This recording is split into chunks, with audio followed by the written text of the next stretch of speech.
Hello everyone, Excel grade 7, page 8 and 9.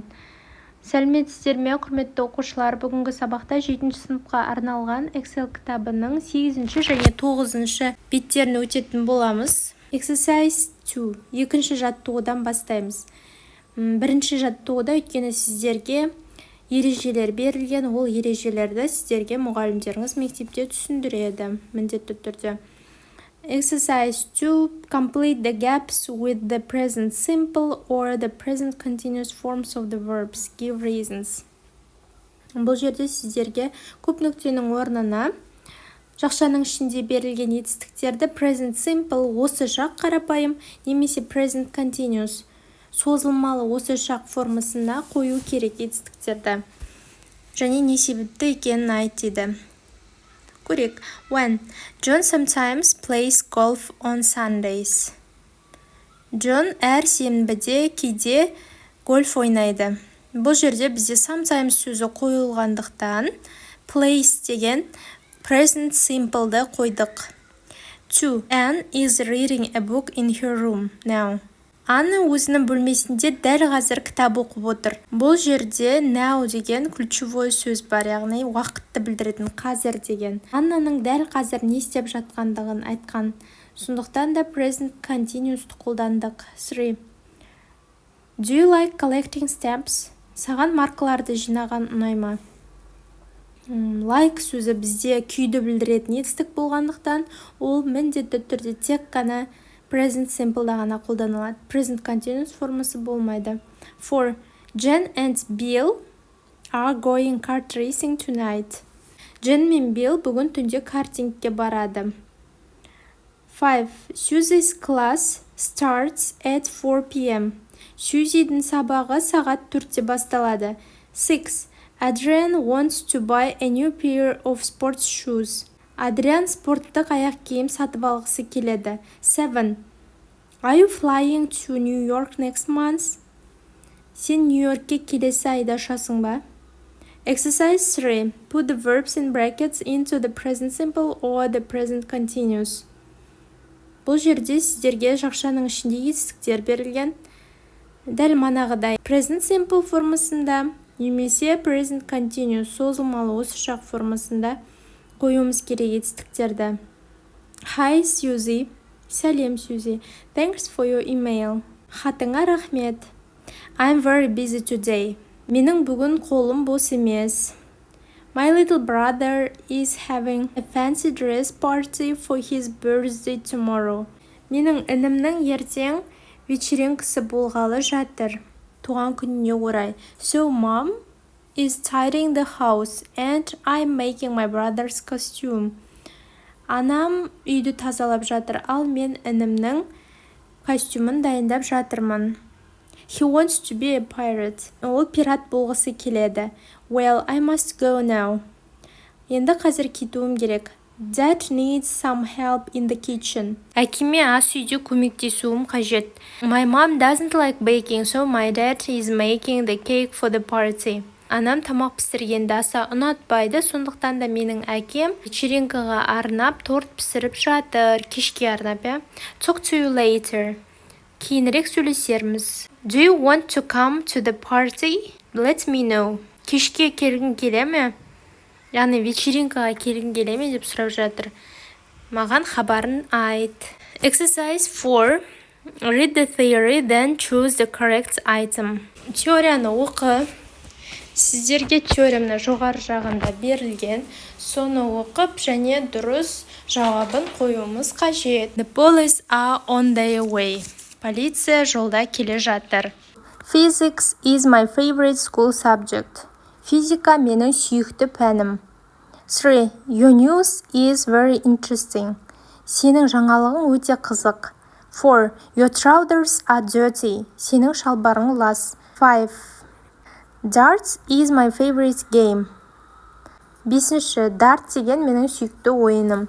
6. Your glasses are on the desk.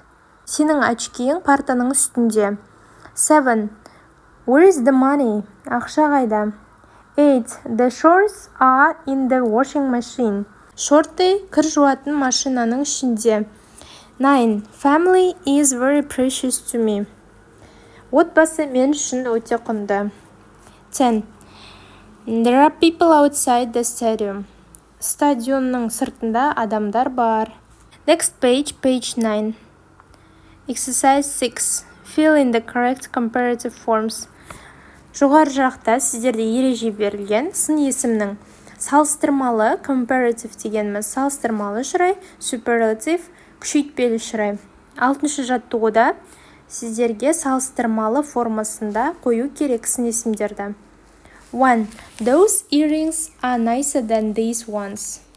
Ана сырғалар мына сырғаларға қарағанда әдемірек. 2. Anne's much more beautiful than Mary. Анна Мэриға қарағанда әдемірек. 3. Today is hotter than yesterday. Бүгін кешегіге қарағанда күн ыстықтау. 4. These shoes are cheaper than those shoes. Мына аяқ киімдер ана аяқ киімге қарағанда арзандау. 5. Tom's photos are worse than Mike's. Томның фотолары Майктікіне қарағанда нашар. 6. Kelly is more popular than Jill in the team. Келли командада Джимға қарағанда көбірек танымал. Exercise 7. Fill in the superlative forms of the adjectives in brackets. 7-ші жаттығу. Жақшаның ішінде сіздерге сын есімдер берілген. Бұл жерде енді күшейтпелі формада қоюымыз керек сын есімдерді. 1. Usain Bolt is the fastest runner in the world. Usain Bolt деген әлемдегі ең жылдам жүгіруші. 2. The women of the Podong tribe in Thailand have the longest necks in the world, up to 40 centimeters. Таиландтағы Подонг әйелдерінің мойны әлемдегі ең ұзыны 40 сантиметрге дейін жоғары екен. Pygmies are the shortest people in the world. Пигмейлықтар әлемдегі ең қысқа халық. Okinawans are the healthiest people in the world. They live long, healthy lives.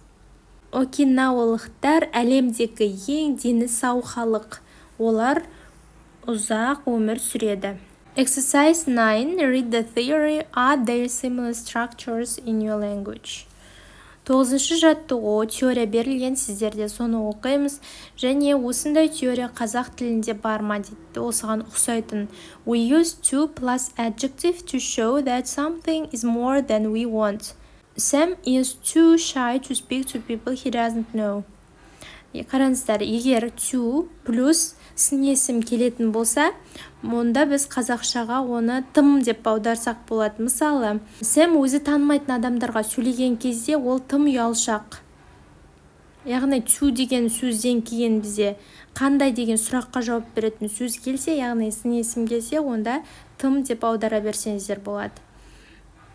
Next, we use adjective plus enough to show that something is as much as we want.